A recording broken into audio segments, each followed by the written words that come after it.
तो चलिए आज बात करते हैं आध्यात्मिक गुरु ओशो के दर्शन की, खासतौर पर अहंकार को लेकर। ओशो ने जीवनी के विचार को ही खारिज कर दिया। कहा कि ये तो बस अहंकार की कहानी है। उनका तो ये भी कहना था कि वो किसी भी बिलीफ सिस्टम में यकीन नहीं करते, बल्कि सबको खत्म करना चाहते हैं। तो उनका काम क्या था? लोगों को डीप्रोग्राम करना, उन्हें वापस वैसा ही बनाना जैसे वो पैदा हुए थे। और यहीं से हम उनके दर्शन के कोर पर आते हैं, मतलब इंसानी ईगो को समझना। ओशो के हिसाब से ईगो घमंड नहीं है, बल्कि एक मुखौटा है जिससे हम अपनी कमियों को छुपाते हैं। बचपन से ही सोसाइटी हमें बताती है कि हम काफी नहीं हैं और हमें खुद को साबित करना होगा। और खुद को साबित करने की ये दौड़ कभी खत्म नहीं होती। इसी बात को ओशो ने एक कहानी से समझाया है।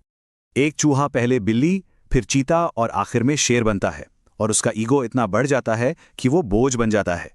लेकिन ये सिर्फ एक कहानी नहीं है। ईगो का ये जाल हमारे चारों तरफ मौजूद है। नेपोलियन का ही उदाहरण ले लीजिए, जिसने दुनिया जीती पर अपनी हाइट को लेकर हमेशा इनसिक्योर रहा। मजे की बात यह है कि उसकी हाइट 5 फीट 6 इंच थी, जो उस समय के हिसाब से ज्यादा ही थी। तो उसके ईगो को चोट असलियत से नहीं, बल्कि एक सोच से लगी थी। ये दिखाता है कि ईगो का दर्द बस एक वहम है। डोनाल्ड ट्रंप 2 बार राष्ट्रपति बने, फिर भी नोबेल प्राइज चाहते थे, हमेशा दूसरों से तुलना करते हुए। अब ओशो का पॉइंट यहीं पे आता है कि तुलना ही ईगो का फ्यूल है।